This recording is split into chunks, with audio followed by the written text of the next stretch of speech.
আসসালামু আলাইকুম ওয়া রাহমাতুল্লাহি ওয়া বারাকাতুহু।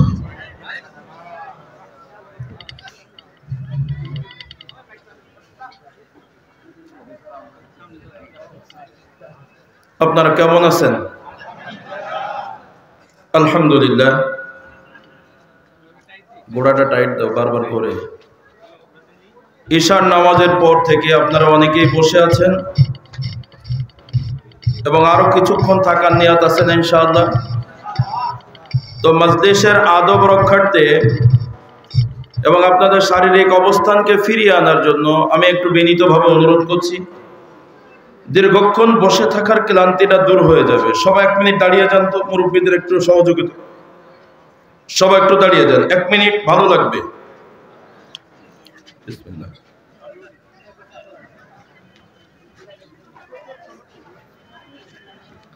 দাঁড়িয়েছেন তো একটা অনুরোধ করছি, আপনার সামনে যদি খালি জায়গা থাকে, ঈমানের দাবিতে একটু মেহেরবানি করে সামনের খালি জায়গাটা পূরণ করে বসে পড়ুন। সবাই একটু আগায় আসেন। এ সুযোগে রাস্তাঘাটে দোকানপাটে যারা ঘোরাফেরা করছেন, মেহেরবানি করে যদি আপনারা মুসলমান হয়ে থাকেন তাহলে প্যান্ডেলের ভিতরে এসে বসে পড়েন, আর যদি অন্য ধর্মের মানুষ হন তাহলে আমার কোনো দাবি নাই। জি বসেন, সবাই বসেন। এই ছেলেরা বসো ভাই। একেবারে পেছনের লাইনে যারা বসে আছেন, এখন তো খাওয়া দাওয়ার কোনো ব্যবস্থা নাই। আগান, সামনে আগান, ওখানে মোবাইল চালানো যাবে না।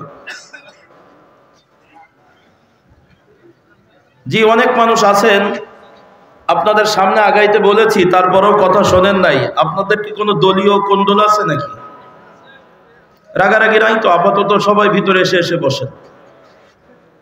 এই যে আবার ওই লাইনের সাইডে যেয়ে বসে, লক্ষণটা কি রে বাবা? ওই লক্ষণটা কি? কেন সাইডে? ওই দুইজন ভাই আপনাদের সমস্যা কি? আল্লাহু আকবার। বসেন, সবাই বসেন। আল্লাহু আকবার। এ বাবা, লাইট লাইট অফ, মোবাইলের লাইট অফ। কথা শোনো, সমস্ত রেকর্ড টেকর্ড বন্ধ করো। ভাই দাঁড় করানোর কারণে আপনারা রাগ করেছেন নাকি? আমার তো মনে হয় আপনাদের একটু আরামই লাগছে। শুকরিয়া আদায় করছি। আলহামদুলিল্লাহ। আলহামদুলিল্লাহ নাহমাদুহু ওয়া নাস্তাঈনুহু ওয়া নাস্তাগফিরুহু ওয়া নাউযু বিল্লাহি মিন শুরুরি আনফুসিনা ওয়া মিন সাইয়্যাতি আ'মালিনা। من يهده الله فلا مضل له ومن يضلله فلا هادي له ونشهد أن لا إله إلا الله وحده لا شريك له ونشهد أن سيدنا وحبيبنا ومولانا محمدا عبده ورسوله الذي أرسله بالحق بشيرا ونذيرا وداعيا إلى الله بإذنه وسراجا منيرا. فقد قال الله تعالى في كلامه المجيد والفرقان الحميد: أعوذ بالله من الشيطان الرجيم. بسم الله الرحمن الرحيم. وما خلقت الجن والإنس إلا ليعبدون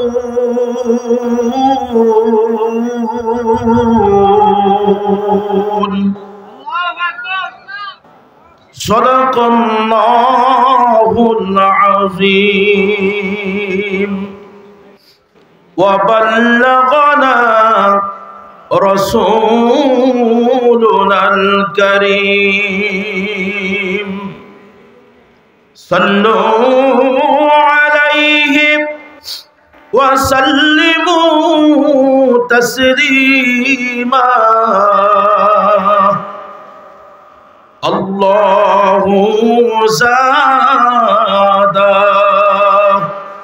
محمدا تعظيما সকলেই দরুদ ইব্রাহিম পড়ি। নামাজের মধ্যে আমরা যেই দরুদটা পড়ি একটা আওয়াজ দিয়ে দিয়ে পড়েন, আপনার পড়াটা যেন আপনার পাশের ভাই শুনতে পায়। হতে পারে আপনার পড়া শুনে আপনার কোনো ভাই যদি কোনো একটা ভুল শব্দের সংশোধন করে নেয়, এটা হতে পারে আপনার আমার জন্য সকলের নাজাতের ওসিলা। এই জন্য সকলে আওয়াজ দিয়ে দিয়ে পড়েন তো, আল্লাহুম্মা সাল্লি আলা মুহাম্মাদ কামা সাল্লাইতা আলা ইব্রাহিম وعلى آل إبراهيم إنك حميد مجيد اللهم بارك على محمد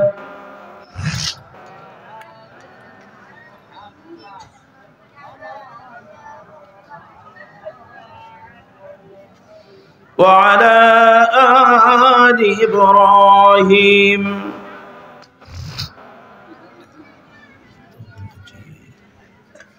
এই ভুবনে কে আর আছে রে আপন, এই ভুবনে কে আর আছে রে আপন,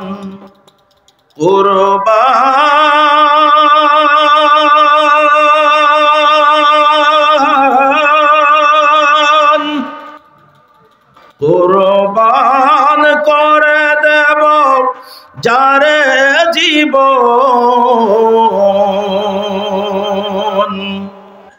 এই ভুবনে কে আর আছে রে আপন, এই ভুবনে কে আর আছে রে আপন। ধরায় এলাম আমি যারি দয়ায়, চলে যাব ফের তারি ইশারায়। ধরায় এলাম আমি যারি দয়ায়, চলে যাব ফের তারি ইশারায়। তার হাতে সঁপেছি জীবন মরণ, তার হাতে সঁপেছি জীবন মরণ, কুরবান করে দেব যারে জীবন, এই ভুবনে কে আর আছে রে আপন, এই ভুবনে কে আর আছে রে আপন। আলহামদুলিল্লাহ। মুআজ্জাজ মুহতারাম উপস্থিত, ঐতিহ্যবাহী ঢাকা জেলার প্রসিদ্ধ শিক্ষা প্রতিষ্ঠান ধামরাই থানার অন্তর্গত শরীফবাগ ইসলামিয়া কামিল মাদ্রাসার উদ্যোগে ৭৬তম এ কোরআনী মাহফিলের সম্মানিত সভাপতি, সর্বজন শ্রদ্ধাভাজন প্রখ্যাত আলেমে দ্বীন উস্তাজুল আসাতিজা, মুহাক্কিক, মুদাক্কিক, মুতাআম্মিক, মুতামাহির হযরতুল আল্লাম জনাব ডক্টর ফয়জুল আমিন সরকার মাদানী সাহেব, অধ্যক্ষ অত্র শরীফবাগ ইসলামিয়া কামিল মাদ্রাসা, আজকের মাহফিলে আমন্ত্রিত প্রধান অতিথি, বিশেষ অতিথি মহোদয়, আমন্ত্রিত উলামায়ে কেরাম, উপস্থিত আছেন মুসলিম জাতির গর্বিত সন্তান, জানা অজানা আরও অন্যান্য উলামায়ে হযরত। আমি গুনাহগার, হয়তোবা অনেকে ছাত্র হওয়ারও যোগ্যতা রাখি না। উপস্থিত বয়োজ্যেষ্ঠ, বয়োকনিষ্ঠ, জ্ঞানী গুণী সুধীজন ভাই ও বাবাজিরা, পর্দানিশিনী, অবলা সরলা মা ও বোনেরা, প্রশাসনের দায়িত্বে নিয়োজিত আছেন সর্বস্তরের কর্মকর্তা কর্মচারী ভাইরা, প্রিয় এলাকাবাসী, আলোচনার প্রারম্ভে আপনাদের কাছ থেকে আন্তরিক দোয়া পাওয়ার নিমিত্তে আরো একবার অন্তরস্থল থেকে মোবারকবাদ জানাই। আসসালামু আলাইকুম ওয়া রাহমাতুল্লাহি ওয়া বারাকাতুহু। আল্লাহ তাবারক ওয়া তাআলার দরবারে শুকরিয়া আদায় করছি যে মহান আল্লাহ তাবারক ওয়া তাআলা আপনাকে আমাকে এই মুহূর্তে, যেই সময় অনেক মানুষ অসুস্থতার কারণে হাসপাতালে পড়ে আছেন, অনেক মানুষ কারণে অকারণে কারাগারে আবদ্ধ হয়ে আছেন, আজকের এই জান্নাতি বাগানের সুসংবাদ মাইকিং করে, পোস্টারিং করে, হ্যান্ডবিল করে, মৌখিক পর্যালোচনায় এলাকার হাজার হাজার মুসলিম নরনারীর কর্ণকুহুরে পৌঁছে দেওয়ার পরেও এ হাজারো জনতার ভিতর থেকে আপনার আমার মতো কিছু মানুষকে, যেই মনিব স্বাধীন সুস্থ শরীরে রাতের আরামের ঘুমকে উপেক্ষা করে হেন সন্ধিক্ষণে এ জান্নাতি বাগানে আসার বসার তৌফিক দান করেছেন, সেই মহান মনিবের দরবারে শুকরগুজার করছি। আলহামদুলিল্লাহ। আরেকটু জোরে বলা যাবে না? আলহামদুলিল্লাহ। দুরূদ ও সালাম মানবতার মুক্তির দিশারি, উম্মতের কান্ডারি, আপনার আমার নবী শাফাআতুন নবী জানার জীবন আদর্শ বাস্তবায়নের লক্ষ্যে শরীফবাগ ইসলামিয়া কামিল মাদ্রাসাটি প্রতিষ্ঠিত করা হয়েছে। আজকের এই কোরআনের মাহফিলের আয়োজন করা হয়েছে এবং আমরা এসেছি। তিনি হলেন আপনার আমার নবী জনাবে মুহাম্মদুর রাসূলুল্লাহ সাল্লাল্লাহু আলাইহি ওয়াসাল্লাম। সম্মানিত হাজিরিন, আজকের এই মজলিসের উপলক্ষে সেই দুপুর থেকে এ পর্যন্ত বিভিন্ন উলামায়ে হযরতের কাছ থেকে কোরআন সুন্নাহর দিক নির্দেশনামূলক তাত্ত্বিক আলোচনা শুনেছেন। আমিও গুনাহগার, নাসিস, নালায়েক, আপনাদের পায়ের ধুলির অধম। আলোচনা করে বুঝাইব হয়তো এমন ইলম আমার ভিতরে নাই, তবু দাওয়াতি মেহমান হিসাবে এসেছি, তো যতটুকু কনফিডেন্স আছে সেদিকে লক্ষ্য রেখে আল্লাহ তাআলার একান্ত নিয়ামতের আশায়, আপনাদের বিশেষ দোয়ার প্রত্যাশায় আজকের মজলিসের হক আদায়ের নিমিত্তে পবিত্র কোরআনুল কারীমের সূরাতুল জারিয়ার অতীব চিনা জানা আপনার আমার 56 নম্বর আয়াতখানি তেলাওয়াত করেছি। তেলাওয়াতকৃত কোরআনের অংশের উপরে তাফসীরের হাইসিয়াতে শিক্ষণীয় কিছু কথা বলার নিয়ত করেছি।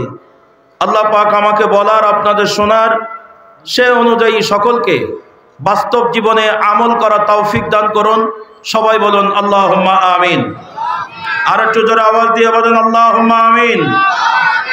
আজকের মজলিসে আপনারা যারা এসেছেন, আমি একটু প্রশ্ন করছি, উত্তর দিবেন। যেহেতু শিক্ষাঙ্গন, একটা মাদ্রাসার মাঠে মাহফিল, এটা একটা শিক্ষা প্রতিষ্ঠান, তো শিক্ষণীয় বিষয় বোঝার জন্য একজন শিক্ষক যখন ছাত্রদের পড়ায়, তো ছাত্র যদি মনোযোগ সহকারে শিক্ষকের পড়া, উস্তাদের পড়া না শোনে, তাহলে ক্লাস শেষে ওই ছাত্রর জন্য সময়টা হয় নষ্ট, অপচয়। বলেন ঠিক না বেঠিক?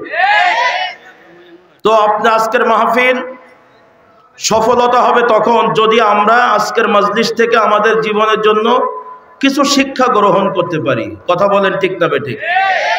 আমি বোঝার জন্য সহজ ভাষায় বলছি, আজকের মাহফিলে আপনারা যারা এসেছেন, আপনারা নিজের ইচ্ছায় এসেছেন নাকি কেউ আপনাদেরকে পাঠিয়েছে? আরো জোরে আওয়াজ দিয়ে বলেন। নিজের ইচ্ছা এসেছেন। এই মাহফিল সময়ের ব্যবধানে যখন শেষ হবে, আল্লাহ যদি হায়াত রাখেন, এই মাহফিলের মাঠে আবার আপনারা বসে থাকবেন নাকি নিজের ইচ্ছায় চলে যাবেন? আরে হানা উত্তর দেন, আরো জোরে আওয়াজ দিয়ে বলেন। নিজের ইচ্ছায় চলে যাবেন নাকি তাড়িয়ে দেওয়া লাগবে?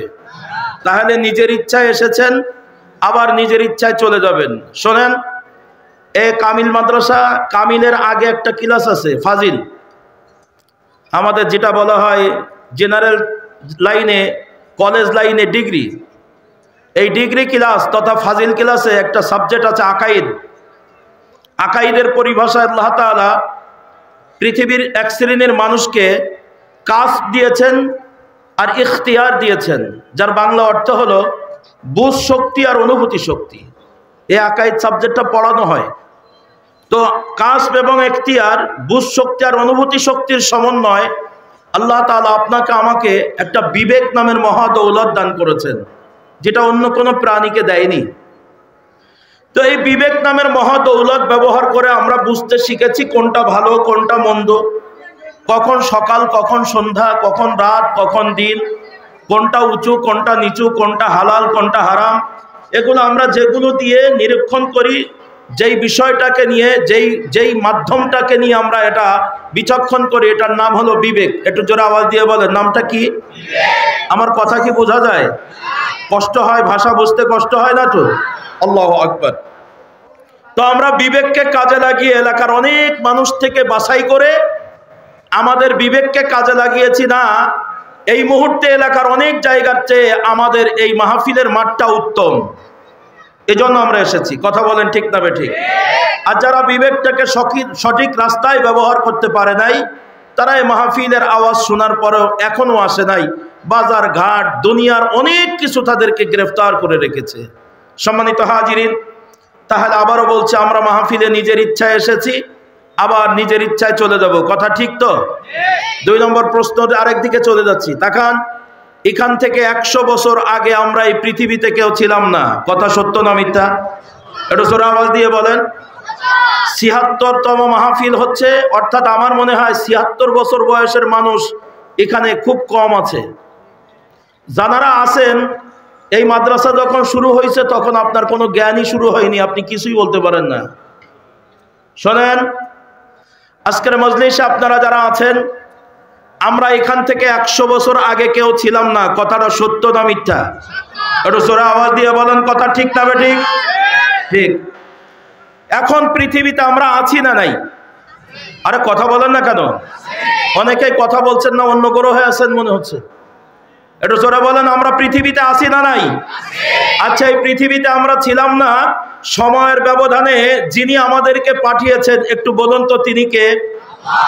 আরো জোরে আওয়াজ দিয়ে বলেন, তিনি কে? তাহলে মাহফিলে এসেছিলাম নিজের ইচ্ছায়, কিন্তু পৃথিবীতে এসেছি নিজের ইচ্ছায় না।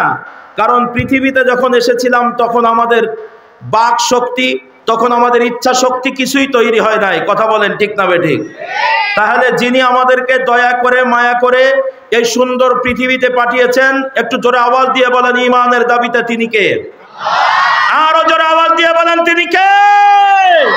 আল্লাহ তাবারক ওয়া তাআলা। আবার সময়ের ব্যবধানে এই সুন্দর পৃথিবী, এ মায়ার পৃথিবী থেকে আমাদেরকে যিনি আবার নিয়ে যাবেন, একটু জোরে আওয়াজ দিয়ে বলেন, তিনি কে?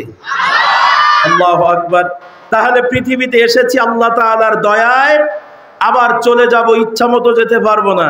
যখন আমাদের ইচ্ছা শক্তি কাজে লাগলেও যেতে পারবো না, যিনি আমাদেরকে নিয়ে যাবেন, আরেকবার বলেন, তিনি কে? মরণের ওই কথা কেন স্মরণ করো না, আজরাইল আসিলে পরে কোনো কৈফিয়ত চলবে না। নাকি বলবেন, ভাই আজরাইল একটু দাঁড়ান, আমার ভাইস প্রিন্সিপাল হুজুর অনেক দিন থেকে এই মাদ্রাসায় আছে, ওনার সাথে আমার খুব খাতির আছে, আমি 1 মিনিট কথা বলবো। সুযোগ আছে কি? নাই। তাহলে যখনই আপনার হায়াত ফুরিয়ে যাবে, আমরা জানি না কখন সেটা ফুরিয়ে যাবে, সেটা সকালে নাকি সন্ধ্যায়, রাতে নাকি দিনে, বাড়িতে নাকি মাদ্রাসায়, হাটে নাকি ঘাটে, কোথায় আমার হায়াত শেষ হবে আমরা কেউ জানি না। কিন্তু এই পৃথিবী, মায়ার পৃথিবী থেকে কেউ চলে যেতে চায় না, একটা গাছ লাগিয়েছেন বড় মায়া, একটা বাড়ি বানিয়েছেন বড় মায়া, সম্পদের পরে মায়া, স্ত্রীর পরে মায়া, মা বাবার পরে মায়া, সন্তানের পরে মায়া, বন্ধুর পরে মায়া। এই মায়ার পৃথিবী থেকে হঠাৎ করে আপনাকে আমাকে যে কোনো সময় চলে যেতে হবে। প্রশ্ন হলো, আল্লাহ তুমি আমাকে কেন তোমার ইচ্ছায় পৃথিবীতে পাঠাইলা? আবার সময়ের ব্যবধানে আল্লাহ আপনাকে আমাকে কেন এই মায়ার জায়গা রেখে চলে যাবেন, নিয়ে চলে যাবেন, এটা আমাদের জানার ইচ্ছা। তাহলে আল্লাহ তাআলা আপনাকে আমাকে এই মাঝখানের একটা অনির্দিষ্ট সময়ে এই পৃথিবীতে কেন পাঠাইলেন? নিশ্চয় একটা উদ্দেশ্য আছে। কথা আওয়াজ দিয়ে বলেন, ঠিক না বেঠিক? আজকের মাহফিলে আপনারা যারা আছেন একটু লক্ষ্য করুন, আমার হাতে একটা ঘড়ি দেখা যায়। আপনারা যদি আমার কথা বুঝে থাকেন বলেন তো ঘড়িটার উদ্দেশ্য কি? একটু জোরে আওয়াজ দিয়ে বলেন। এই তো আপনারা ইংরেজি ভালো পারেন, টাইম দেখায়। আর একটু বাংলায় বলেন তো। হ্যাঁ, সময় নিরূপণ করা।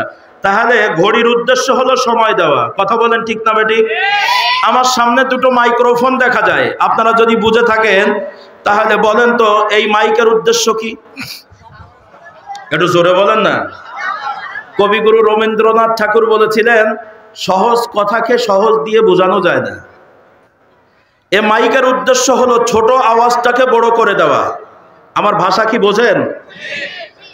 মাইকের উদ্দেশ্য ছোট আওয়াজটাকে বড় করে দেওয়া। খেয়াল করেন, আজকের মাহফিলে অনেকগুলো লাইট দেখা যায়, এর ভিতরে সাংঘাতিক পাওয়ারফুল দুটো লাইট দুই দিক থেকে আমাদের চোখে এমন ভাবে মারছে। উদ্দেশ্য কি? একটু জোরে বলেন।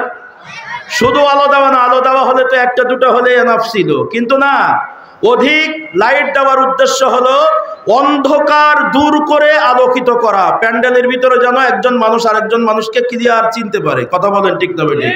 আমি লম্বা করব না, একদম সময় কম। আমি যে আয়াত পড়েছি ওই আয়াতটা বোঝার জন্য আপনার মন মিজাজটাকে একটু রিফ্রেশ করছি। তাকান, লাইট যদি আলো না দেয়, লাইটের মালিকের কাছে লাইটের কোনো দাম নাই, বরং লাইটটা সম্মানের জায়গায় থাকবে না, বরং লাইটের মালিক ওখান থেকে নামিয়ে বাড়ির ডাস্টবিন, ময়লা আবর্জনা যেখানে রাখা হয় সেখানে ফেলে দেওয়া হবে। একটু কথা আওয়াজ দিয়ে বলেন, ঠিক না বেঠিক? এ মাইক যদি আমার আওয়াজ না নেয়, এ মাইকের মালিকের কাছে এটার কোনো দাম নাই। কারণ মাইক বানানো হয়েছে ছোট আওয়াজটাকে বড় করে দেওয়ার জন্য। মাইক যদি আমার আওয়াজ না নেয় তাহলে মাইকের মালিক এটা সম্মানের জায়গায় রাখবে না, এমন একটা স্টেজে দিবে না, বরং এটা ভাঙ্গাড়ির দোকানে ফেলে দিবে, ময়লা আবর্জনায় ফেলে দিবে। মালিকের কাছে এটা মূল্যহীন হয়ে যাবে। কথা বলেন, ঠিক না বেঠিক? এ ঘড়িটা যত দামের হোক না কেন, ঘড়ি যদি সময় না দেয়, যেই উদ্দেশ্যে ঘড়িটা বানানো হয়েছে, ঘড়ি যদি তার উদ্দেশ্য পূরণ না করে, সময় না দেয়, তো ঘড়ির মালিকের কাছে এটা কোনো দাম নাই। এটা আমার হাতে থাকবে না, শোকেসে থাকবে না, আলমারিতে থাকবে না, বরং আমার সবচেয়ে নোংরা আবর্জনা যেই জিনিসগুলো ফেলানো থাকে, অপদার্থ জিনিসগুলো যেখানে ফেলানো থাকে, এ সময় না দেওয়ার কারণে ঘড়িটা সেখানে পড়ে যাবে। একটু কথা আওয়াজ দিয়ে বলেন, ঠিক না বেঠিক? আমি বোঝার জন্য আবার বলি, ঘড়ি যদি সময় না দেয় মালিকের কাছে কোনো দাম নাই। মাইক যদি আল্লাহু আকবার আওয়াজ না নেয়, এই মাইকে মালিকের কাছে কোনো দাম নাই। ভাইজান, এই লাইট যদি আলো না দেয়, মালিকের কাছে লাইটের কোনো দাম নাই। কথা যদি বুঝে থাকেন একটা বার বলুন তো, আপনার আমার জীবনের মালিক কে? আর যারা আওয়াজ দিয়ে বলেন, কে আমাদের জীবনের মালিক? ভাই মাইকে গলা টানছে, আর একটু ক্লিয়ার করেন। সম্মানিত ভাইরা, আপনার আমার জীবনের মালিক আল্লাহ তাবারক ওয়া তাআলা আপনার আমার মতো মানুষকে অকারণে তৈরি করে দেয়। আল্লাহ তাআলা আসমান জমিন লৌহ কলম চন্দ্র সূর্য গ্রহ নক্ষত্র আলো বাতাস দিন রাত নবমণ্ডল ভূমণ্ডলে যা কিছু বানিয়েছেন কোনো না কোনো কারণে বানিয়েছেন। তবে যেই মাখলুককে যেই কারণে বানিয়েছেন, সকল মাখলুক তার যথাযথ দায়িত্ব পালন করেই চলেছে। যেমন সূর্য আল্লাহ বানিয়েছেন আলো দেওয়ার জন্য, সূর্য তার সর্বক্ষণিক আলো দিয়েই চলেছে। আল্লাহ তাআলা আগুন বানিয়েছে তাপ দেওয়ার জন্য, উত্তপ্ত করার জন্য। আগুন কোনোদিন বরফ দেয় না, আগুন তাপ দিয়েই চলেছে। আল্লাহ তাআলা আল্লাহু আকবার বাতাস বানিয়েছেন যেজন্য বাতাস তার যথাযথ দায়িত্ব পালন করে চলেছে। আল্লাহ পানি বানিয়েছেন যেজন্য পানি তার যথাযথ দায়িত্ব পালন করে চলেছে। শুধু তাই না, আমার আল্লাহ বলেন সাব্বাহা লিল্লাহি মা ফিস সামাওয়াতি ওয়া মা ফিল আরদ। আসমান জমিনের মধ্যে আল্লাহ রাব্বুল আলামিন বলেন আমি যা কিছু বানিয়েছি সর্বক্ষণিক আমার সব মাখলুকগুলো আমার তাসবিহ পড়ে আমার প্রশংসা করে। আল্লাহ রাব্বুল আলামিন বলেন আমি যে জন্য বানিয়েছি সবাই আমার উদ্দেশ্য পূর্ণ করে। সমগ্র মাখলুকের ভিতরে শুধুমাত্র দুইটা প্রাণী, দুইটা মাখলুক তাদের নিজের ইচ্ছায় তারা জীবন চালায়। আমি রব আমার কথাটা তারা শতভাগ মানে না। তাদের মন চায় জিন্দেগি চালায়, আমি রব চায় জিন্দেগি চালায় না। আল্লাহ তাআলাকে মানে অতক্ষণ তাদের সুবিধা হয় যতক্ষণ। এই মাখলুক দুইটা হলো, একটা হলো জিন আর একটা হলো ইনসান তথা মানুষ। জোরে আওয়াজ দিয়ে বলেন কয়টা? কে কে? জিন এবং ইনসান। আরে ভাই বাংলায় বলেন মানুষ। যার নাম ইনসান কোরআনের ভাষায়, বাংলা ভাষায় তার নাম মানুষ। ইংরেজির দেশে যান কোনো মানুষ খুঁজে পাবেন না, ইনসান খুঁজে পারবেন না, তারা বলবে হিউম্যান। এটা ভাষাগত পরিবর্তন।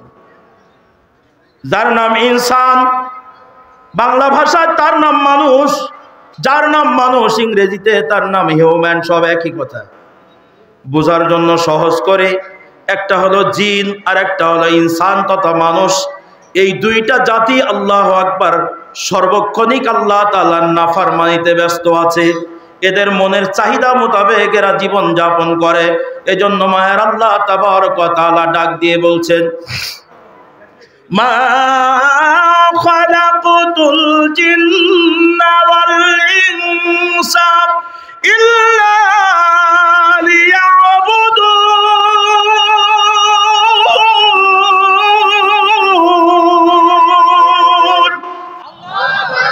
আল্লাহ বলেন আমি মানুষ এবং জিন জাতিকে শুধুমাত্র কেবলমাত্র একমাত্র আমি আল্লাহ রাব্বুল আলামিনের দাসত্ব করার জন্য, গোলামি করার জন্য, কোরআনের ভাষায় ইবাদত করার জন্য তৈরি করেছি। এটা সবাই জোরে আওয়াজ দিয়ে বলেন আল্লাহু আকবার। আমার এই ছোট্ট কথার ভিতরে আপনারা বলেন, আপনার আমার মতো মানুষকে আল্লাহ তাআলা পৃথিবীতে কি করার জন্য পাঠিয়েছেন? খেলা করার জন্য? একটু জোরে আওয়াজ দিয়ে বলেন কি করার জন্য? আরো জোরে আওয়াজ দিয়ে বলেন কি করার জন্য? ইবাদত করার জন্য। মাশাআল্লাহ, আপনাদের কথার সাথে আমি একমত। আসলে আপনার আমার সমাজে এই ইবাদত নামের একটা আরবি শব্দ, এটা এমন ভাবে আমাদের কাছে হাইড করা আছে। আল্লাহ তাআলা এই মানুষকে যে জন্য বানিয়েছেন, অধিকাংশ মানুষরাই হাইড করে রাখার কারণে তারা জানেই না কি জন্য তাদেরকে পাঠিয়েছেন। আমরা সব বাংলা ঠিক বলছি, খেয়াল করেন। আমাদের বাংলাদেশে বিশেষ করে বাঙালি মুসলমান আমরা যারা, আমরা কোরআনুল কারীম সবাই পড়তে জানি না। যারা পড়তে জানি তাদের ভিতরে অধিকাংশ লোক কোরআনের অর্থ জানি না। কথা বলেন ঠিক না বেঠিক? আজকের মাহফিলের মাঠে আপনারা যারা বসে আছেন, এ কোরআন আপনাদের কাছে দিলে আপনারা পড়তে পারবেন আমি বিশ্বাস করি, কিন্তু অর্থ করে দিতে পারবেন কয়জন? একটু হাত দেখান তো। দুই একজন আলেম ওলামা ছাড়া সম্ভব না। কি কথা বলেন? অনেকেই হাত উঁচু করেছেন, বুঝি সুঝে করেন। কোরআন শরীফের অর্থ অনুবাদ করতে পারবেন না? কারা পারবে? ওলামায়ে কিরাম ছাড়া সম্ভব নয়। কথা বলেন ঠিক না বেঠিক? তাহলে আজকের মাহফিলে যত মানুষ আমরা আছি, কোরআন শরীফের অনুবাদ করতে না পারা লোক বেশি না কোরআনের অনুবাদ করতে পারে এমন লোক বেশি? না পারা লোক বেশি। সমগ্র বাংলাদেশ যদি জরিপ করা হয় তাহলে কোরআন শরীফের অর্থ করতে পারা লোক বেশি না না পারা লোক বেশি? লাখের ভিতরে একজনও পাওয়া যাবে না কোরআন শরীফ বিশুদ্ধ অনুবাদ করতে পারে। কি কথা বলেন? 1 লাখ মানুষের ভিতরে মুসলমান আমরা যারা কোরআন শরীফের বিশুদ্ধ অনুবাদ করতে পারে এমন একজন লোক পাওয়া খুব রিয়ার। আমি এ কথা এজন্য বলছি, আমাদের দেশের সর্বস্তরের সাধারণ মানুষ তাদের সুবিধার্থে এ কোরআনুল কারীম যাতে করে বুঝতে পারে, এজন্য বাংলাদেশের বিশেষজ্ঞ অনেক উলামায়ে কেরাম তারা কোরআনের বঙ্গ অনুবাদ করেছেন, বাংলায় অর্থ লিখেছেন। কথা বলেন ঠিক না বেঠিক? আমি বাজার কেন্দ্রিক ঘুরে বিভিন্ন প্রকাশনার কোরআন শরীফ নিয়ে আলহামদুলিল্লাহ ওভারঅল তাফসিরও বেরিয়েছে, আরবি তাফসির মূল, সেখান থেকে বাংলা হয়েছে এমন অনেকগুলো তাফসির বাংলার বাজারে পাওয়া যায়। তো সেগুলো আমি জরিপ করে করে দেখলাম যে কোরআনুল কারীমে আল্লাহ তাআলা মানুষকে যে জন্য পাঠিয়েছেন, ইল্লা লিয়াবুদুন, শুধুমাত্র একমাত্র তার ইবাদত করার জন্য। যে ইবাদত শব্দটা আরবি থেকে আবার বাংলায় অনুবাদের সময় আরবি শব্দটা লিখে রেখেছে, ওখানে বাংলায় লেখেন ইবাদত মানে কি। এই কথাটা যদি লিখতেন তাহলে সাধারণ মানুষ সবাই বুঝতো ইবাদত মানে আসলে কি। আল্লাহ তাআলা আপনাকে আমাকে পাঠিয়েছেন বাংলায় হলো আল্লাহর দাসত্ব করার জন্য। ইবাদত শব্দের অর্থ হলো দাসত্ব করা, ইবাদত শব্দের অর্থ হলো গোলামি করা। কথা আওয়াজ দিয়ে বলেন ঠিক না বেঠিক? কিন্তু দুঃখের সাথে স্মরণ করছে, আচ্ছা বাংলাদেশটা যারা চালায়, আলেম ওলামারা চালায়, বাংলাদেশ নিয়ন্ত্রণ করে আলেম ওলামা। আমাদের ঢাকা জেলা যিনি সর্বোচ্চ প্রশাসনিক কর্মকর্তা উনি হলেন ডিসি, এরপরে আসেন পুলিশের মধ্যে যারা আছেন এসপি, আপনার থানা পর্যায়ে আসেন ওসি, টিওনো, এসিল্যান্ড, এ ধরনের যে সমস্ত আল্লাহু আকবার মৎস্য কর্মকর্তা, এরা হলেন আমাদের একটা দেশ চালানোর জন্য একটা জেলাওয়ারি এরকম একজন দায়িত্বশীল ডিসি, এডিসি, এসপি, এএসপি, এরকম আপনার ওসি, টিওনো, এসিল্যান্ড, এই কয়েকটা মানুষের নাম বলছি। এ পর্যায়ে দেখেন এই বিশেষ করে ধরেন সচিব, আপনাদের গ্রামে রানিং সচিব আছে না, সচিব মহোদয় আছেন, ওনারা বাংলাদেশের প্রথম শ্রেণীর, বাংলাদেশটাকে চালানোর জন্য ওনাদের মেধা কাজে লাগে, ওনাদের ব্রেনটা কাজে লাগে। তো এই ধরনের যারা বাংলাদেশটা চালায়, পুলিশ অফিসার, আর্মি অফিসার, সেনাপ্রধান, বিমান বাহিনীর প্রধান, নৌবাহিনীর প্রধান যারা আছে, তাদের কাছে এ কোরআনুল কারীম আছে, তারা কোরআনুল কারীম পড়েন। আমার আগের বক্তা আজকের মাহফিলের সুযোগ্য বিশেষ অতিথি শেখ মুফাজ্জল হুসাইন মাদানী সাহেব, উনি অনেক গুরুত্বপূর্ণ কথা বলেছেন।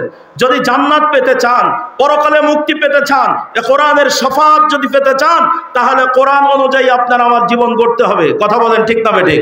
উনি বলেছিলেন, আল্লাহ রাসূল এই মর্মে বলেছেন, মান কারা আল কোরআন ফাস্তাদহারাহু ফাহাল্লা হালালাহু ওয়া হাররামা হারামাহু আদখালাহুল্লাহুল জান্নাহ। তুমি কোরআনুল কারীম তেলাওয়াত করো, তেলাওয়াত করে শুধু চুমু খাবে আর তাকের পটে উঠিয়ে রাখবে না, বরং এই কোরআনে যেগুলো হালাল আছে ও হালাল জিনিসগুলো তুমি মেনে নাও, ওয়া হাররামা হারামাহু, যেগুলো হারাম এই কোরআন থেকে যেগুলো হারাম সেগুলো তোমার জীবন থেকে বর্জন করো। হালাল মেনে নিবা, হারাম বর্জন করবা। এমন ভাবে কোরআন যখন তেলাওয়াত করবে, এই অবস্থায় যদি তুমি মারা যাও, আদখালাহুল্লাহুল জান্নাহ, রাসূল বলছেন তুমি জান্নাতে প্রবেশ করবে। সুবহানাল্লাহ বলেন। শুধু তাই না, হাদিসের শেষ অংশ, ওয়াশাফাহু বিআশরাতিম মিন আহলি বাইতিহি কুল্লুহুম কদ ওয়াজাবাত লাহুন নার। এই কোরআনের আমল করার কারণে কি আমল করেছো? যেগুলো হালাল ওগুলো মেনে নিয়েছো, যেগুলো হারাম ওগুলো বর্জন করেছো। কোরআনের উপরে তুমি সঠিক পথে যাওয়ার কারণে তুমি একা জান্নাতে যাবে না, বরং 10 ঘর তোমার পরিচিত মানুষ যারা জাহান্নামী হয়ে যাচ্ছে তাদেরকে সুপারিশ করে তুমি জান্নাতে নিয়ে যেতে পারবে। আল্লাহু আকবার। আজকের মাহফিলে আপনারা যারা আছেন, এখন শোনেন, এই কোরআনুল কারীম আপনার আমার কাছে হালাল এবং হারামের পার্থক্য করতে পাচ্ছি না কেন? আজকের গোটা সমাজ জরিপ করে দেখেন, আমরা যদি জিজ্ঞাসা করি এই কোরআন এর ব্যাপারে কারোর কোনো সন্দেহ আছে, একটু জোরে আওয়াজ দিয়ে বলেন। কারোর কোনো সন্দেহ নাই। আমরা যে যে দলের লোক হই না কেন, যে যেই মতের মানুষ হই না কেন, এই কোরআনের ব্যাপারে কারোর বিন্দু পরিমাণ কোনো সন্দেহ নাই। আছে কি? 4টা মাযহাব নিয়ে আমাদের সমাজে গন্ডগোল আছে। 4 মাযহাবের সব আলেম এই কোরআনের ব্যাপারে কোনো দ্বিমত পোষণ করেন নাই। কথা বলেন ঠিক না বেঠিক? আল্লাহু আকবার। আমাদের দেশে যত ইসলামী কালচার চলছে সব মানুষগুলো কোরআনের ব্যাপারে দ্বিমত করে নাই, একটা মানুষও কোরআন নিয়ে কোনো ইখতিলাফ করে নাই, কোনো দ্বন্দ্ব নাই। আমাদের আহলে হাদিসের ভাইরা বলছে কোরআন সঠিক, আল্লাহু আকবার। হানাফি মাযহাবের ভাইরা বলছে কোরআন সঠিক, তাবলীগ জামাতের লোক বলছে কোরআন সঠিক, ইসলামী শাসনতন্ত্র আন্দোলন বলছে কোরআন সঠিক, জামাত ইসলামের লোক বলছে কোরআন সঠিক, আওয়ামী লীগের লোক বলছে কোরআন সঠিক, বিএনপির লোক বলছে কোরআন সঠিক, জাতীয় পার্টির লোক বলছে কোরআন সঠিক। যত ভণ্ড পীর আছে এই দেশে যারা শিরিক বিদআত নিয়ে বসে থাকে তারাও বলছে কোরআন সঠিক। আমার আল্লাহ এক বাক্যেই সার্টিফিকেট দিয়ে দিয়েছেন ১৫০০ বছর পূর্বে, যালিকাল কিতাবু লা রাইবা ফীহি। এই কোরআনের মধ্যে, এই কিতাবের মধ্যে কোনো সন্দেহের অবকাশ নাই। একটু কথা বলেন ঠিক না বেঠিক? তাহলে কোরআনের মধ্যে যদি সন্দেহের অবকাশ না থাকে, আপনি মুসলমান বলে দাবি করেন, এই কোরআন থেকে আপনি আল্লাহু আকবার কি বুঝলেন? আল্লাহ তাআলা আপনাকে আমাকে পাঠিয়েছেন ইল্লা লিয়াবুদুন, শুধুমাত্র তার দাসত্ব করার জন্য, গোলামি করার জন্য। আজকের যদি প্রত্যেকটা কোরআনের অনুবাদের মধ্যে ওনাদের ভুল ধরার যোগ্যতা আমার নাই, তবে মনে হয় অধিক বিদ্বান হওয়ার কারণে এমনটা হয়। যেমন যারা ইংরেজি বেশি জানে, দেখবেন বাংলা কথা বলতে যে ফটফট করে ইংরেজি বলি ফেলে, এরকম আছে না?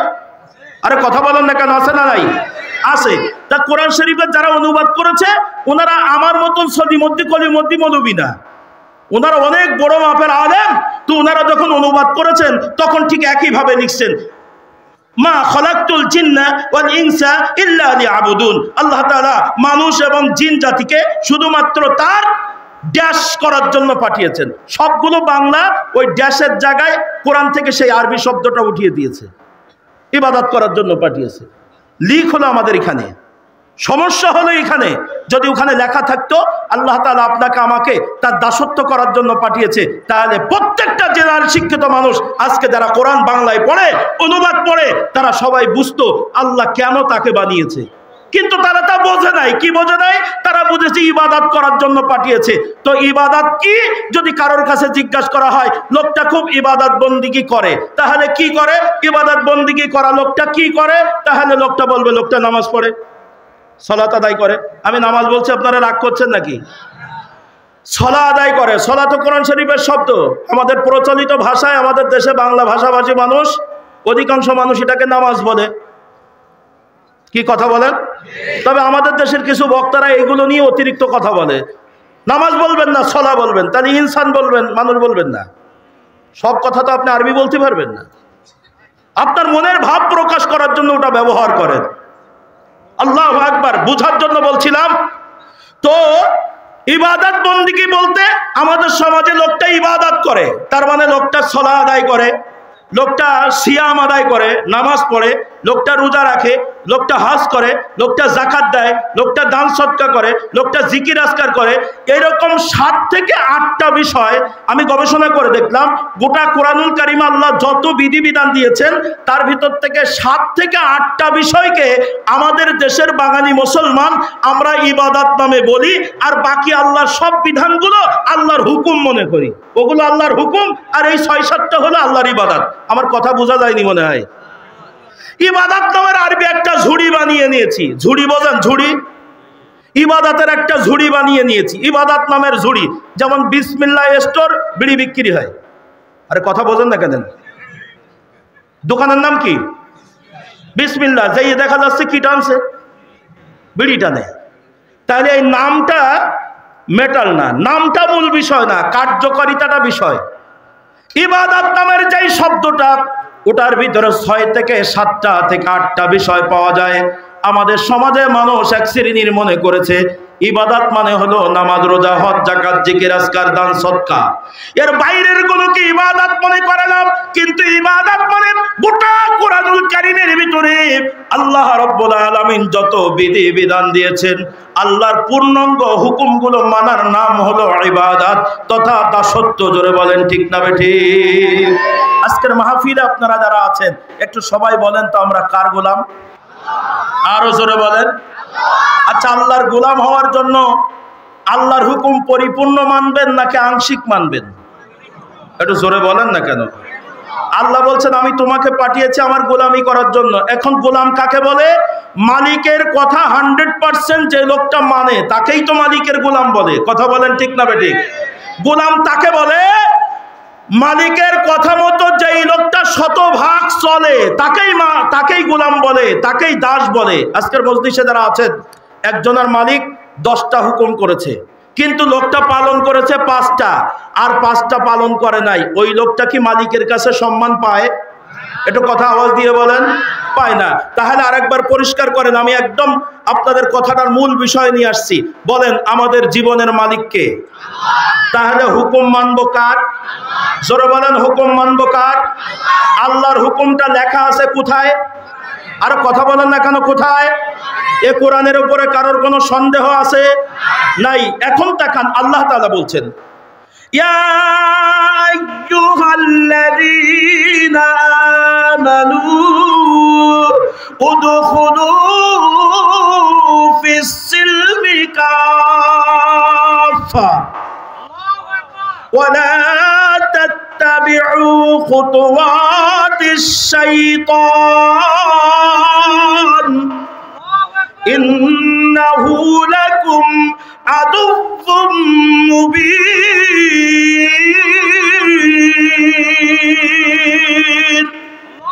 আল্লাহ বলছেন হে ঈমানদারেরা, আমার প্রিয় মানুষেরা, তোমরা পরিপূর্ণভাবে ইসলাম তথা কোরআন সুন্নাহর মধ্যে প্রবেশ করো।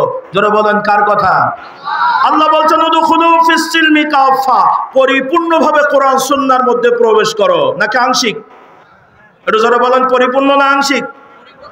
এরপরে আমার আল্লাহ বলছেন ওয়ালা তাত্তাবিউ খুতুওয়াতিশ শাইতান, এ কোরআন সুন্নাহর বাইরে যেই রাস্তা, যেই মত, যেই পথ, এটা হলো শয়তানের মত আর পথ। খবরদার, কোরআন সুন্নাহর বাইরে ওই রাস্তায় যেও না। এ নিশ্চয় তোমাদের প্রকাশ্য দুশমন। এ কোরআন সুন্নাহর বাইরের রাস্তা তোমাকে জাহান্নামে নিয়ে যাবে। আজকের মাহফিলে আপনারা যারা আছেন, তাহলে বলেন আল্লাহর গোলাম হয়ে মরার জন্য এ কোরআনুল কারীম পরিপূর্ণ মানা লাগবে কি লাগবে না? আর একটু জোরে আওয়াজ দিয়ে বলেন। সম্মানিত হাজিরিন, আমি আমার সময়ের দিকে তাকিয়ে কথা বলছি, একটু লক্ষ্য করুন। আচ্ছা, আপনারা শয়তানের নাম শুনেছেন? আরে কথা বলেন না।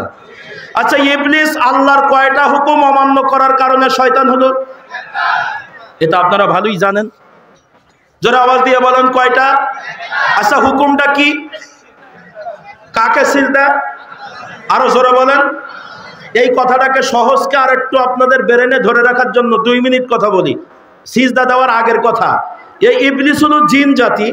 আল্লাহ তাআলা যত হুকুম করেছিল, এই জিন জাতির মধ্যে ইবলিস এত পরিমাণ পালন করেছে, বর্ণনার মধ্যে আসে এই জমিনের পৃথিবীর এমন কোনো জায়গা নাই যেখানে ইবলিস সিজদা দেয় নাই।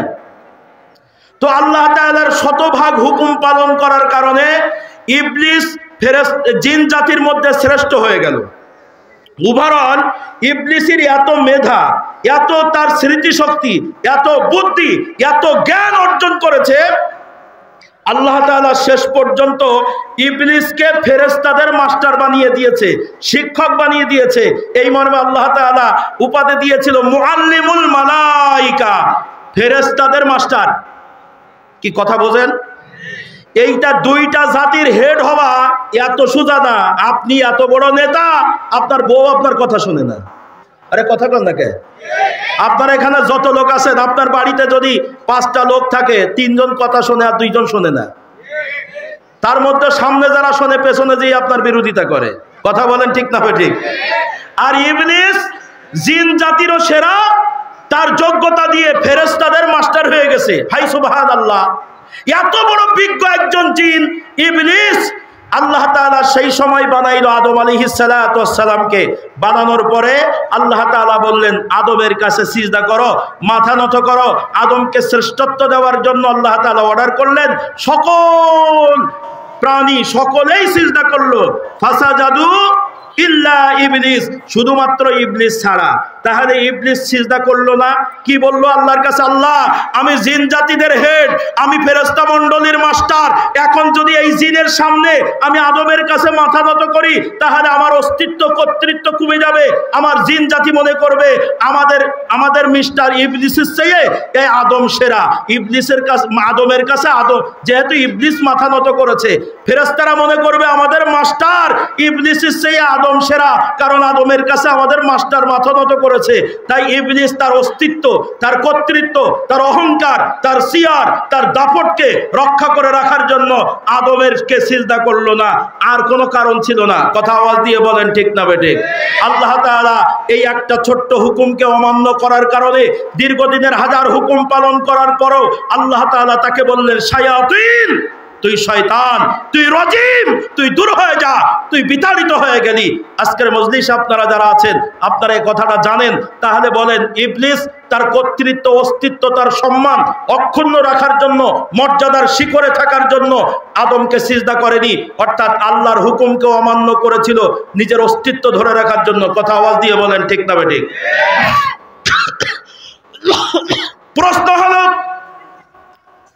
ইবলিস যদি আল্লাহর একটা হুকুম যে কোনো কারণে অমান্য করার কারণে বিতাড়িত হয়ে যায়, শয়তান হয়ে যায়, তাহলে আজকের মাহফিলে আমরা যারা আছি, বলেন তো আল্লাহর গোলাম থেকে খারিজ হওয়ার জন্য, শয়তানের দলভুক্ত হওয়ার জন্য আল্লাহর কয়টা আইন অমান্য করলেই হয়? একটু জোরে বলেন, আরো জোরে বলেন। আজকের মাহফিলে আপনারা যারা আছেন তাহলে এখন পরিষ্কার করেন, আপনারা আল্লাহর গোলাম নাকি শয়তানের গোলাম? আরো জোরে বলেন, কারা কারা আল্লাহর গোলাম? একটু হাত দেখান তো। আমি দেখছি উপর থেকে কারো কারো হাত খাটো, বলছে হুজুর অর্ধেক আল্লাহর অর্ধেক শয়তানের।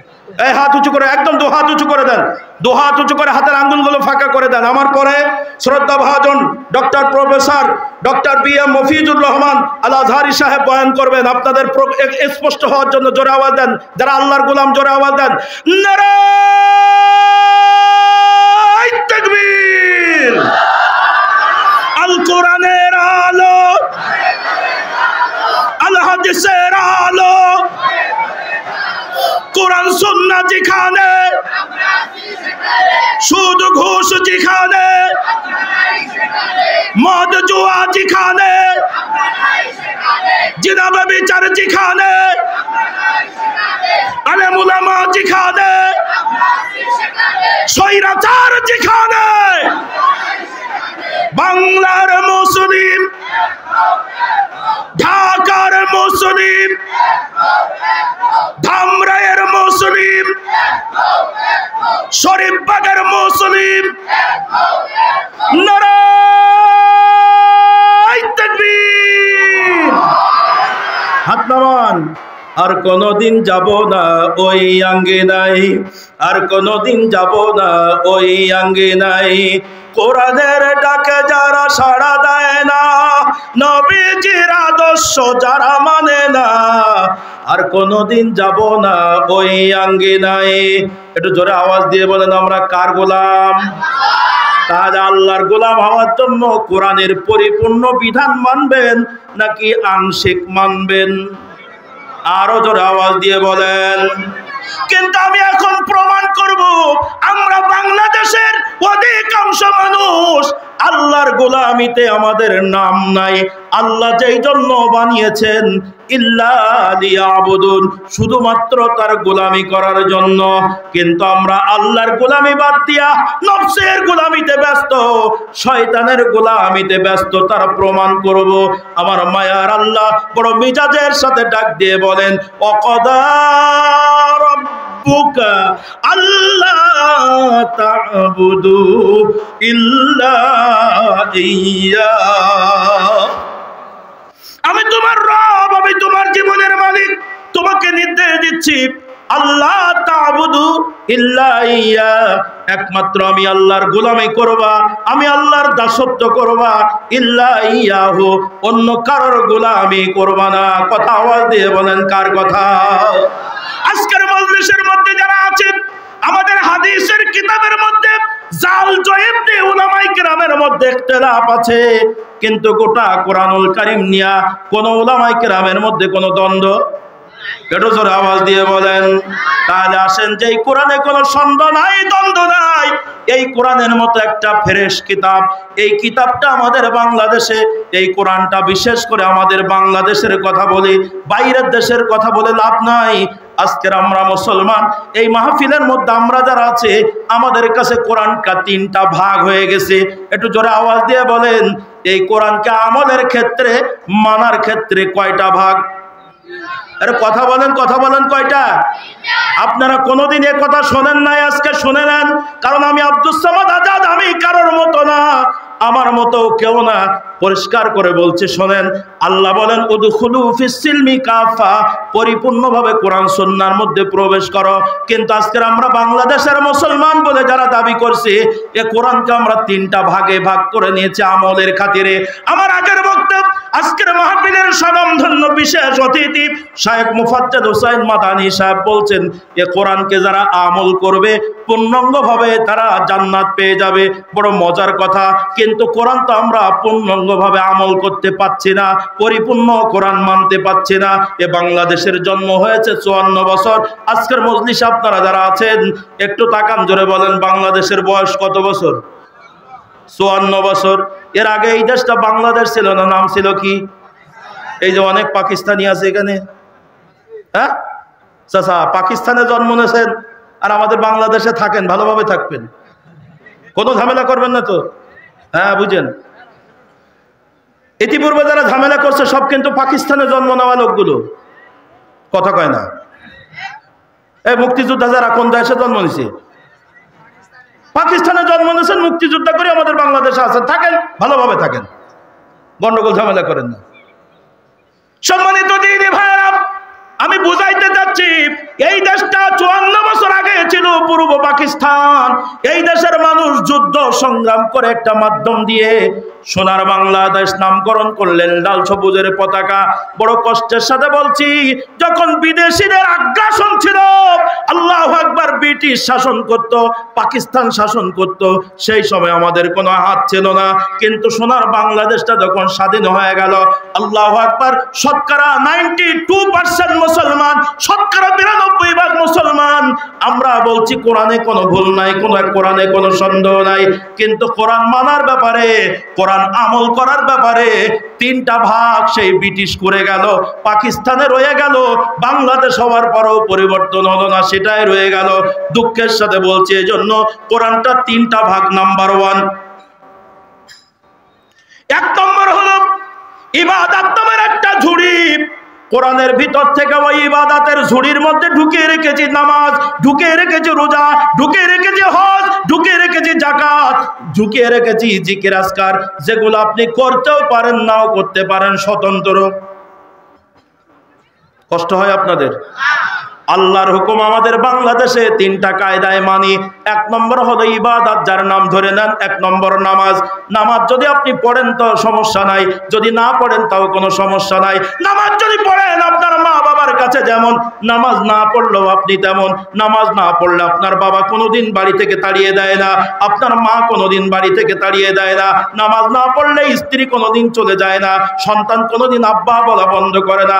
ওভারঅল আপনি যদি নামাজ পড়ার জন্য মসজিদ বানান, তা নামাজি লোকেরাও যেমন টাকা দেয়, বেনামাজি লোকও মসজিদের পক্ষে টাকা দেয়। কথা বলেন ঠিক না ঠিক? আপনি যদি নামাজ পড়তে চান, আল্লাহর ঘর মসজিদ বানাবেন, আল্লাহু আকবার, সরকারের পক্ষ থেকে টাকা দেওয়া হয়, মসজিদ বানানোর জন্য টাকা দেওয়া হয়, তাহলে পারিবারিকভাবে শুরু করে রাষ্ট্রীয়ভাবে সব জায়গায় এই নামাজ আপনি আদায় করলে কোনো বাধা নাই। যদি কেউ নামাজ আদায় না করে, তবুও তার কোনো শাস্তি নাই। কথা বলেন ঠিক না ঠিক? কোনদিন কি মসজিদ থেকে বলছেন যারা নামাজ পড়ে না, বেনামাজি মারা গেলে মসজিদের খাটিয়া দেওয়া হবে না? বলছেন? কোনদিন বলেন নাই আমাদের সমাজে যারা নামাজ পড়ে না, আমাদের ইমাম সাহেব বেনামাজির জানাজা পড়াবে না, এমনটাও কোনোদিন বলা হলো না। তাহলে বরং আমাদের সমাজে নামাজ হলো স্বতন্ত্রভাবে আছে। কোরআনের এই বিধান তুমি মানলে মানো, না মানলে না মানো, যার নাম ইবাদত। কষ্ট হয়? সম্মানিত হাজিরিন, শুধু তাই না, একটা ছেলে বড় চাকরি করে, বড় ব্যবসায়ী, রাত 2টার সময় বাড়িতে এসে ঘুমিয়ে পড়েছে। ফজরের রক্ত যখন হয়ে গেছে, আসসালাতু খায়রুম মিনান নাওম, এই শব্দ শোনার পরে বৃদ্ধ বাবা ওটা মসজিদে যাচ্ছে আল্লাহু আকবার ফজরের নামাজ পড়ার জন্য। এমন সময় মা জননী ডাক দিয়ে বলছে, শোনো, দরজা আস্তে করে খুলো, আমাদের মাসুদ কিন্তু মাত্র এসে ঘুমাইলো, খবরদার যেন মাসুদের ঘুম না ভাঙে। তাহলে আমার বাড়ির আমার মা নিজে নামাজ পড়তে উঠলো, আমার বাবা নামাজে গেল, আবার ওই বাড়ির ছেলেটাকে নামাজ যেন না পড়ে, নামাজ খবরদার যেন ঘুম না ভাঙে, এই মর্মে কাজ করলো। তাহলে ইবাদতের ঝুড়ির মধ্যে যেই জিনিসগুলো পাচ্ছে, এটা হলো আমাদের সমাজে স্বতন্ত্র। তুমি মানলে মানো, না মানলে না মানো, কোনো সমস্যা নাই। একটু কথা আওয়াজ দিয়ে বলেন ঠিক না ঠিক? কোরআনকে 3টা ভাগে ভাগ করে নিয়েছে, এজন্য বললাম। এইবার আসেন, রমজান মাস আসলে পরে রোজা রাখা, একটু জোরে আওয়াজ দিয়ে বলেন কার হুকুম?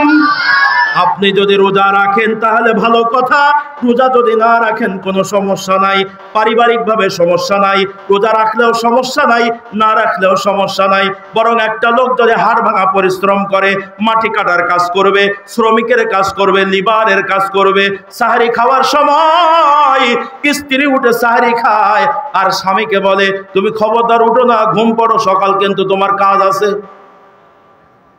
কথা কয় না? বরং স্ত্রী সকালের রান্না করে খাবারটা স্বামীকে দিয়ে দেয়। তাহলে দুনিয়ার স্বার্থে একটা স্বামী রোজা রাখছে না, ওই বাড়িতে স্ত্রী রোজা রাখছে। শুধু তাই না, এটা মাদ্রাসার মাহফিল, প্রতিষ্ঠানের মাহফিল, তাই বলছে শোনেন, আমাদের সমাজে অনেক যোগ্য মা আছে, সন্তানের জন্য দোয়া করে, আল্লাহ আমার ছেলে যেন পরীক্ষায় ভালো ফলাফল করে। কিন্তু পরীক্ষার আগে এসএসসি পরীক্ষা, আল্লাহু আকবার, দাখিল পরীক্ষা, আলিম পরীক্ষা, অনার্স পরীক্ষা, এমন সময় মা ডাক দিয়ে বলে, বেটা রে, রোজা রাখা লাগবে না, তুমি ঘুমাও, তোমার পড়ালেখা করতে হবে, তোমার পরীক্ষা আছে। তাহলে আমার মা মুসলিম, আমার মা রোজা রাখলো, আর আমার সন্তান পরীক্ষার্থী, সেই সন্তানকে রোজা রাখতে বন্ধ করলো। তার মানে আমার মায়ের কাছে এই আল্লাহর হুকুমটা এত গুরুত্ব বহন করে না, আমাদের কাছে এত গুরুত্ব বহন করে না। তুমি রোজা রাখলে রাখো, না রাখলে না রাখো, এটা কোনো সমস্যা নাই। সমাজ থেকে একটা বার বলা হলো না, যেই লোকটা নামাজ পড়ে না, যেই লোকটা রোজা রাখে না, তার কোনো টাকা মসজিদে নেওয়া হবে না।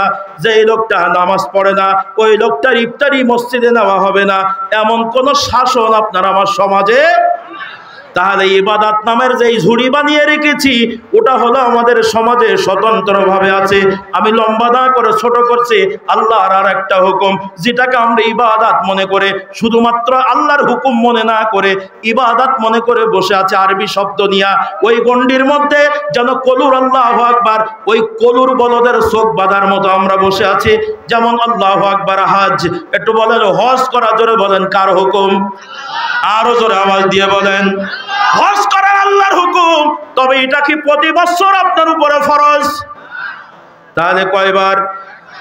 কতদিনে? জীবনে, জীবনে একবার ফরজ। আল্লাহর হুকুম হজ, যেটা ইবাদতের ঝুড়ির মধ্যে পাওয়া যায়। আমার ভাইজান, এই হজ যদি আপনি পালন করেন, সমাজের মানুষ আপনাকে বাহবা দেয়। শুধু ভাইজান, শুধু তাই না, প্রশাসন থেকে, থানা থেকে পুলিশ আসবে আপনাকে ইনকোয়ারি করার জন্য। আপনি হজে যাবেন, বলে হ্যাঁ, বলে আব্দুর রহমান চাচা আপনি তো হজে যাবেন, পুলিশ বলছে আমার জন্য দোয়া করবেন। আল্লাহু আকবার, বাবার আইডি কার্ড, নিজের আইডি কার্ড, সবগুলো মিলাইয়া আপনি হজে যান, কোনো সমস্যা নাই। পুলিশে পারমিশন দিল, শেষে যাওয়ার সময় বললে 1000 টাকা দেন। কথা কয় না? আরে ভাই, পুলিশে 1000 টাকা নিল বটে, কিন্তু হজ করতে অনুমতি দিল না, বন্ধ করলো। অনুমতি দিল, দোয়া চাইলো, তাহলে পুলিশ বলছে হজ করতে যান, সমস্যা নাই। এখন সরকার বলছে, এ ধামরাইয়ের লোক, শরীফবাগের লোক, তোমার ফ্লাইট শিডিউল যদি বাতিল হয়, তোমাদের আল্লাহু আকবার হোটেলে থাকা লাগবে না, তোমাদের রাস্তায় থাকা লাগবে না। এয়ারপোর্টের সামনে আশকোনায় বিরাট বড় হাজি ক্যাম্প বানিয়ে রেখেছে বাংলাদেশের সরকার, কোটি কোটি টাকা খরচ করে হাজি ক্যাম্প বানিয়ে রেখেছে হাজিদের সেবা দেওয়ার জন্য। দেখেন, সরকারও হজের পক্ষে আছে, আপনি হজ করতে গেলে সরকার বাধা দিচ্ছে না, বরং সহযোগিতা করছে। শুধু তাই না, হজ মিশন থেকে ঘোষণা দিচ্ছে সরকারের পক্ষ থেকে, বাংলাদেশের হাজিরা আল্লাহর হুকুম পালন করবা, আল্লাহু আকবার, মক্কা মদিনা যখন জিয়ারত করবা, যদি অসুস্থ হও আরবি ভাষার ডাক্তারদের তোমরা চিনবা না, তাই বাংলাদেশের ডাক্তার নিয়ে যাওয়া হচ্ছে, ফ্রি চিকিৎসা, ওষুধের ব্যবস্থা করা হচ্ছে। তাহলে আল্লাহর হুকুম এই কোরআনের ভিতর থেকে যেটাকে ইবাদত মনে করেছি, এই হজের ব্যাপারে আমাদের গ্রাম থেকে শুরু করে, পুলিশ থেকে শুরু করে সরকার পর্যন্ত সহযোগিতা করছে। একটু কথা আওয়াজ দিয়ে বলেন ঠিক না বেঠিক? তাহলে যেগুলি ইবাদত, এর ভিতরে হজের কথা বলতে যে এখন আসেন, হজ যদি করেন ভালো কথা, কিন্তু আপনি কোটি টাকার মালিক, আপনার উপরে হজ ফরজ হয়ে গেছে। আমার দয়ার নবী বলেন, যেই ব্যক্তি হজ ফরজ হওয়ার পরে হজ না করে মারা যাবে, ও লোকটা ইহুদি হয়ে মরুক আর খ্রিস্টান হয়ে মরুক, আমি নবী আমার যায় আসে না। তাহলে যেই লোকটা সম্পদওয়ালা হলো কিন্তু হজ না করে মারা গেল, নবীর ভাষায় লোকটা হয় ইহুদি হয়ে মরবে, নাই খ্রিস্টান হয়ে মরবে। আপনারা আমার সমাজে একটা ধনী লোক এখনো হজ করে নাই, তার বিরুদ্ধে কোনো অ্যাকশন নাই, সমাজ তাকে কোনো কিছুই বলে না, পুলিশ তাকে কিছুই বলে না। তাহলে ইসলামী মূল্যবোধের দিকে তাকান। আমরা ইবাদত নামের যেই জিনিসগুলো বুঝে, এটা আপনার আমার সমাজে স্বতন্ত্র, মানলে মানো, না মানলে না মানো, এটা নিয়ে কারোর ভিতরে কোনো প্রতিক্রিয়া নাই। এটা কথা বলেন ঠিক না বেঠিক? আসেন, বলেছিলাম কোরআন আমরা কয়ভাবে মেনে নিয়েছি, একটু জোরে আওয়াজ দিয়ে বলেন। তিনটা ভাগ করে নিয়েছি, কোরআনের পূর্ণ আমল করতে পারছি না। আল্লাহু আকবার। এটা প্রথম ভাগ বলেছিলাম ইবাদত, যেটার নাম ইবাদত স্বতন্ত্রভাবে আছে। 2 নম্বর, গোটা কোরআনুল কারীমের ইবাদত নামের আল্লাহর 2টা হুকুম এই বাংলাদেশের মুসলমান মানতে বাধ্য, মানতেই হবে, বরং না মানলে পুলিশ মামলা হবে। যদি আল্লাহর সেই 2টা হুকুম না মানে বাংলার মুসলমান, তোমার সমাজ মেনে নেবে না, পরিবার মেনে নেবে না, রাষ্ট্র মেনে নেবে না, তাহলে আল্লাহর 2টা হুকুম আমাদের মানতেই হবে, মাস্ট বি। 2টা হুকুমের 1 নম্বর দেখেন, বলেছিলাম কোরআন কয়টা ভাগ, একটু জোরে বলেন কয়টা ভাগ? আমি একটা ভাগ বলেছি স্বতন্ত্র, নামাজ রোজা হজ যাকাত, যেটা মানলে মানো, না মানলে না মানো। এরপরের 2টা হুকুম আল্লাহর, এই কোরআনের বিধান এই বাংলাদেশে মানতেই হবে যারা মুসলমান। ওটা আওয়ামী লীগের লোক মানে, বিএনপির লোক মানে, জাতীয় পার্টি মানে, জাসদ মানে, বাসদ মানে, তাবলিগ মানে, আল্লাহু আকবার আটরশি মানে, সুরেশ্বরী মানে, চরমনাই মানে, জামাত ইসলাম মানে, হেফাজতে ইসলাম মানে, আহলে হাদিসের মানুষরা মানে, সব মানুষগুলো মানতে বাধ্য। নাম্বার 1, ও নারী আর পুরুষ যখন তুমি বিবাহ করবে, বিবাহ করার সময় দেনমোহর ধার্য করতেই হবে, এটা আল্লাহর হুকুম। এই বাংলাদেশে বিয়ে করলে দেনমোহর মানতেই হবে। আরে কথা বলেন না কেন? যদি না মানেন, কথা কয় না, স্ত্রীকে দেনমোহর দিতেই হবে। জোরে বলেন কার হুকুম? আমি গবেষণা করে দেখেছি, সময় কম, আমি লম্বা করব না, একদম বাংলা বাংলি মূল বিষয়টা বলছি, আমি লম্বা করব না। কোরআনুল কারীমে দেনমোহর দেওয়ার ব্যাপারে আমার আল্লাহ 5টা আয়াতের ভিতরে স্পষ্ট করে দিয়েছেন। তোমরা যখন বিবাহ করবা, নেকাহ করবা, তোমার স্ত্রীকে তুমি দেনমোহর পরিশোধ করে দিবা, তার প্রাপ্য তাকে তোমরা দিয়ে দিবা। 5টা জায়গায় আল্লাহ তাআলা স্ত্রীর দেনমোহর দিয়ে দেওয়ার কথা বলেছেন আমাদের সমাজে। তাই আমরা মুসলিম যেই দলের মানুষ হই না কেন, বিয়ে করার সময় আমরা অবশ্যই দেনমোহর স্বীকার করি। একটু কথা বলেন ঠিক না বেঠিক? দুঃখ হলো এখন আপনি দেনমোহর কেন মেনে নিলেন? সবাই মেনে নিলেন দেনমোহর, কিন্তু দেনমোহর আল্লাহ বলেছেন 5 বার। আর সলাকে আদায় করার জন্য, নামাজকে আদায় করার জন্য আমার আল্লাহ প্রত্যক্ষ পরোক্ষ বলেছেন 82 বার। আল্লাহর 82 বারের হুকুমটা স্বতন্ত্র, মানলে মানো, না মানলে না মানো। পুলিশেও কিছু বলে না, নামাজ না পড়লে সরকার কিছু বলে না, কিন্তু বিয়ের দেনমোহর এখন না মানলে পুলিশ কেন ধরবে? কথা বলেন,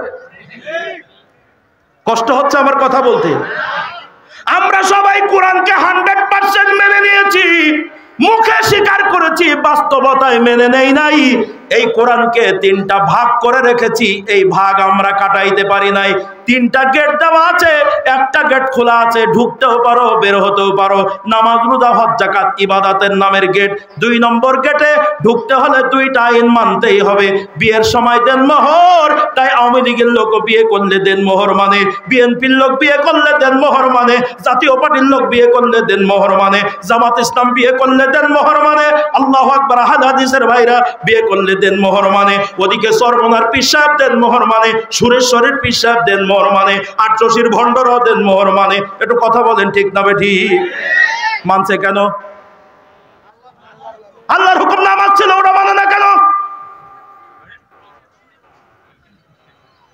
আর বাংলাদেশের ইসলামী রিসার্চ সেন্টার গবেষণা করে বলছে, মুসলমান বাংলাদেশে যারা নামকরণ করেছে আমি মুসলমান, 100 জন মুসলমান নামধারীর ভিতরে 6 জন লোক নামাজ পড়ে।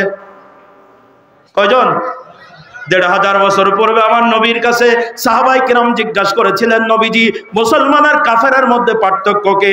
নবী আমার দাড়ি টুপি পাগড়ি বংশের কথা বলে নাই। আল্লাহর নবী বলেন, বাইনাল আবদি বাইনাল কুফরি তারকুস সালাহ, মুসলমান আর কাফেরের মধ্যে পার্থক্য শুধু নামাজ। তাহলে যেই লোকটা নামাজ পড়ে না ওকে মুসলমান? আরে কথা বলেন না কেন? যেই লোকটা নামাজ পড়ে না ও হানাফিও না, ও শাফিও না, ও মালিকি না, ও আহলে হাদিসও না, বরং হলো শয়তানের একান্ত গোলাম। আরে কথা বলেন ঠিক না বেঠিক? আজকের মজলিসে আপনারা যারা আছেন, তাহলে দেখেন আল্লাহর হুকুম দেন মোহর মেনে নিল, এটা আল্লাহর হুকুমের জন্য শুধু মানে নাই, আল্লাহর হুকুমটা বাংলাদেশে রাষ্ট্রীয়ভাবে চালু আছে, এই জন্য সবাই মানতে বাধ্য। আপনি ঠিক বললেও ঠিক, এটা না বললেও এটাই ঠিক।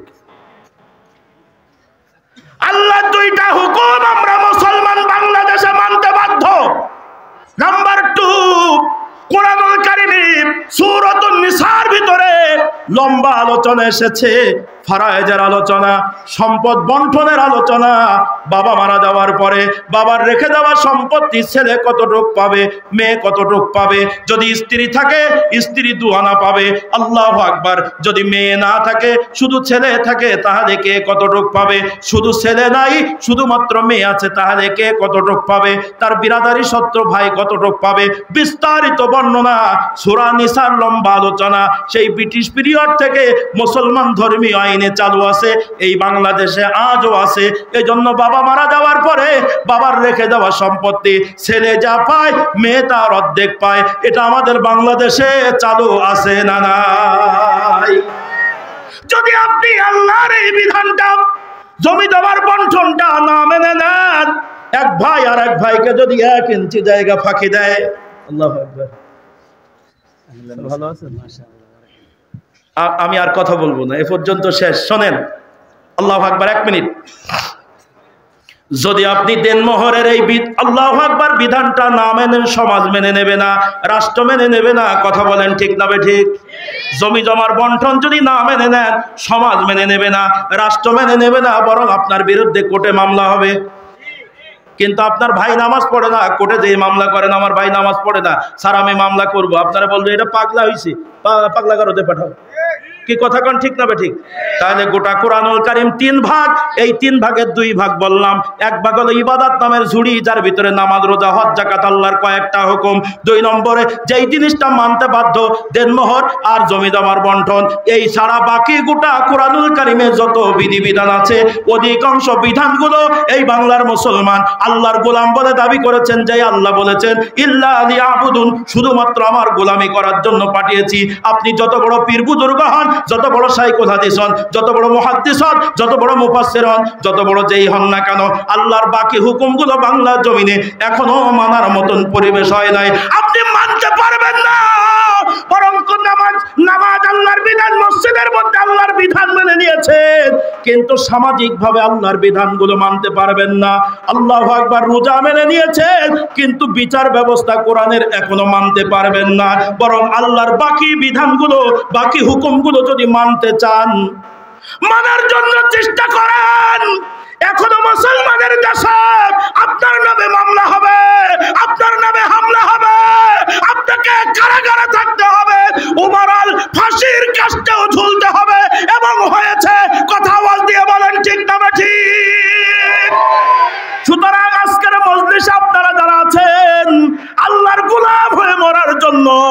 এই কোরআনের একটা বিধান কেউ পাশ কাটানোর সুযোগ, একটু জোরে বলেন। তাহলে শতভাগ সকল গেট সকল কিছু বেড়া জাল উচ্ছিন্ন করে দিয়ে গোটা কোরআনুল কারীম 100% মানব। এই বাংলার জমিনে চোরের বিচারটা কোরআন দিয়ে হবে, জিনার বিচার কোরআন দিয়ে হবে, হত্যার বিচার কোরআন দিয়ে হবে। গোটা সামগ্রিক বিচার ব্যবস্থা, সমাজ ব্যবস্থা, অর্থনৈতিক ব্যবস্থা, রাজনৈতিক ব্যবস্থা, সকল জায়গায় যদি কোরআন আসে, বলুন তো এই দেশে শান্তি আসবে কি আসবে না? কারা কারা আল্লাহর গোলাম 100% কোরআনের আইন চান? একটু হাত দেখান। কিছু কিছু লোকের হাত খাটো, একটু জোরে আওয়াজ দেন, নারায়ে তাকবীর। কোরআন আছে যেখানে, কোরআন নাই যেখানে, দুনিয়ার মুসলিম, দুনিয়ার মুসলিম, নারায়ে তাকবীর। হাত নামান। আল্লাহ আমাদের সকলকে এ কোরআনুল কারীমের পূর্ণ আমলদার তথা একমাত্র আল্লাহ আপনাকে আমাকে যে জন্য পাঠিয়েছেন ইল্লা লিয়াবুদুন, এর বাস্তবায়ন করার তৌফিক দান করুন। সবাই বলুন আমিন। ওয়া আখির দাওয়ানা আনিল হামদুলিল্লাহি রাব্বিল আলামিন। আজকের মজলিসে আমি আসলে 1 মিনিট সময় লম্বা করে ফেলেছি। আমি ক্ষমা চাচ্ছি, দোয়া চাচ্ছি, আমার জন্য দোয়া করবেন, আমি আপনার জন্য দোয়া করি।